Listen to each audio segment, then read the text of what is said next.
Hi friends, I'm Scott Giles, minister and hypnotist, and welcome to Power Talk, my video blog where I cover topics that interest me, focusing on how you can use the power of your mind to take control of your life.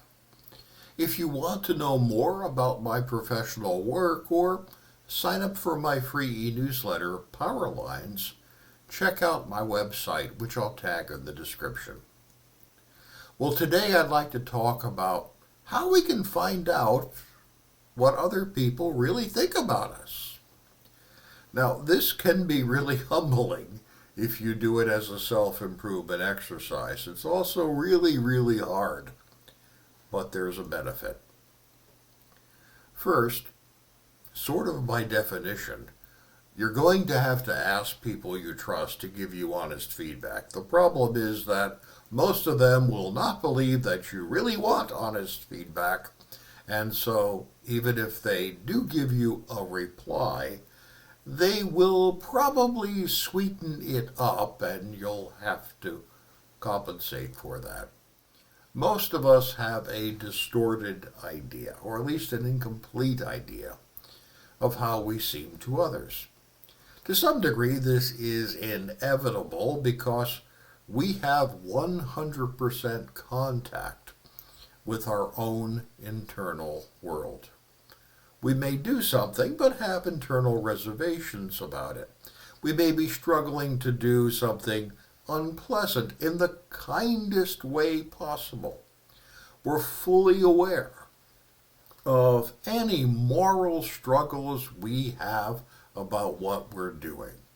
We know if we're ambivalent about something, but doing it out of a sense of necessity or obligation. We may know we tearfully selected the best option among a list of bad options. And we know all this because we know ourselves from the inside. So we tend to have a much more detailed, nuanced understanding of our own motivation and personality than others, because others don't have that kind of contact with their inner world. They only see our observable behavior. So this brings me to something called the Johari Window. Sometimes this is called a 360-degree review. In work or psychological environments, you fill out the Johari Window parts by asking others to anonymously list your qualities and traits, and then you submit a list yourself.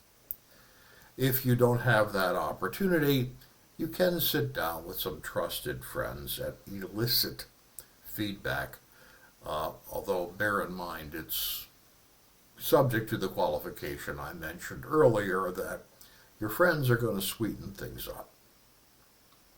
Well, the Johari Window is an imaginary grid with a horizontal and a vertical axis creating 4 panes or areas, just like you were looking out a closed window with 4 sections.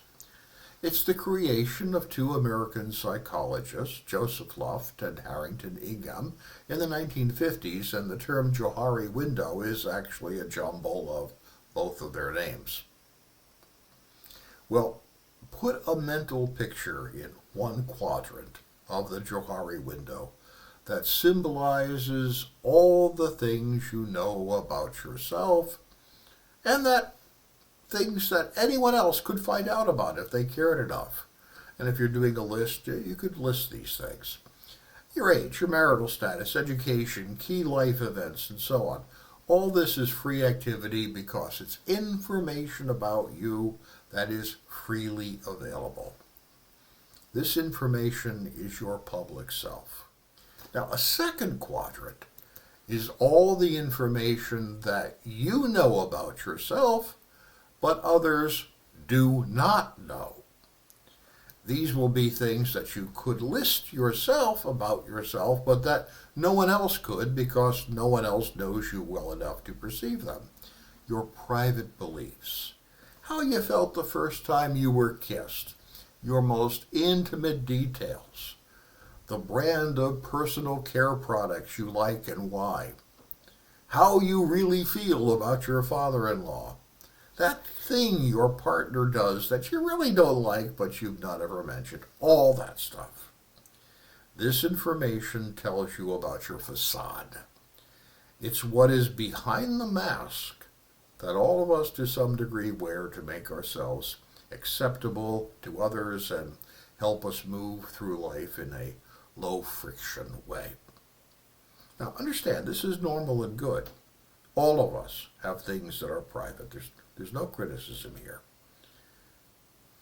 Now the third quadrant is all the information that other people do perceive about you, but you don't perceive about yourself. These are your blind spots. You may think you do a good job, but others actually think you're a slacker. You may think you're a great cook, but others think you use too much salt. You may think the way you dress is fine, but others think it's cheap or loud or unfashionable. If you were to ask others to describe you in detail, everything that you have not said about yourself in the first quadrant goes here. It's how others perceive you, but not how you perceive yourself. And that's always important information to know, your blind spots.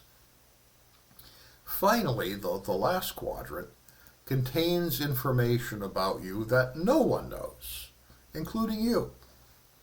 Examples might be the fact that your taste in music is evolving, but you haven't thought much about that. Medical conditions you might have, but don't know you have because they haven't produced symptoms. Where your habits and preferences came from. This sort of meta-information about you is because you're evolving as a person in ways you have not understood yet. Now, so what do we do once we have some idea of what's in the 4 panes of the Johari window? Stuff that you know about yourself and that other people can find out easily.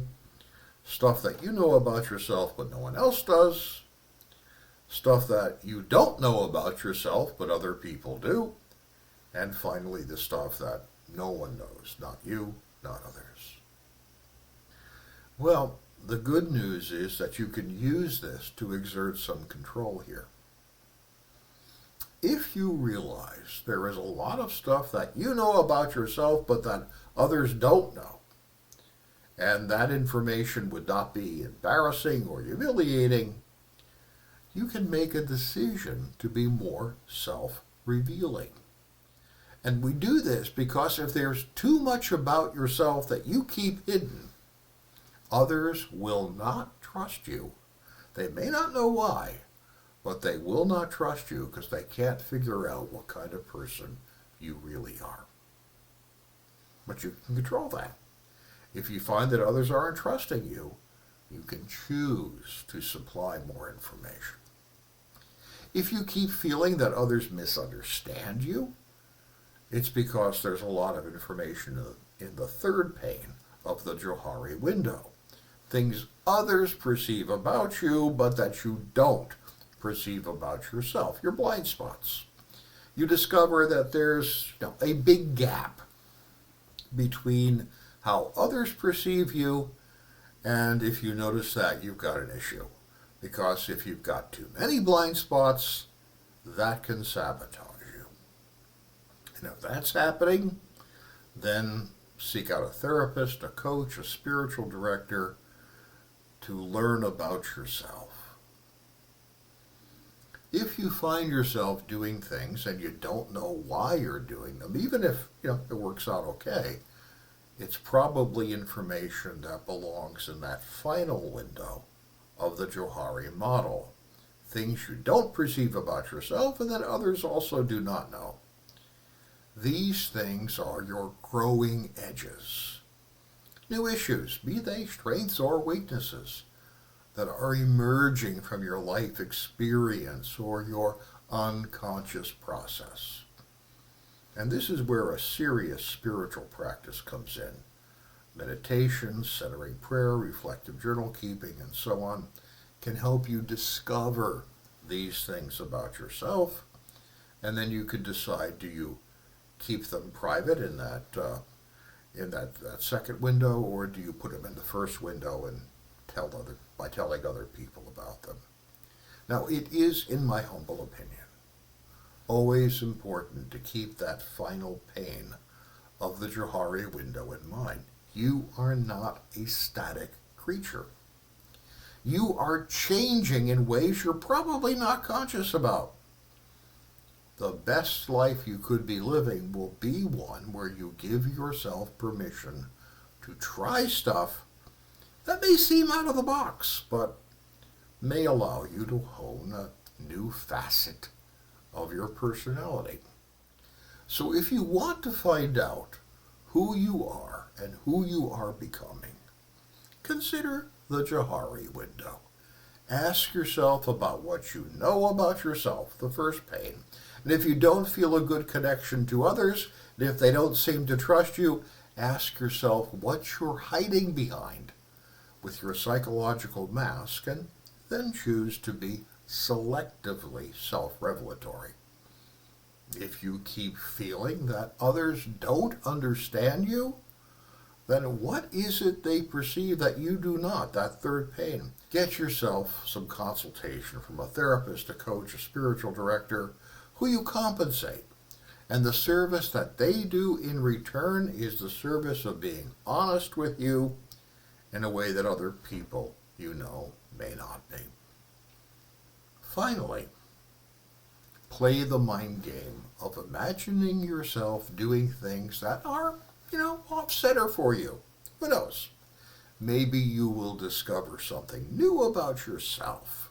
And if so, that's a big deal. Hey, thank you for your time and attention today. I'll be back next week with another talk on a different subject. I'd like to invite you to join me. It helps me a lot if you tell others about my videos, so please like, share, and subscribe, and hit the notification bell. If you're wondering if I can be of help to you, feel free to reach out through my website for a free, no-obligation screening call, and we'll talk about it. Have a great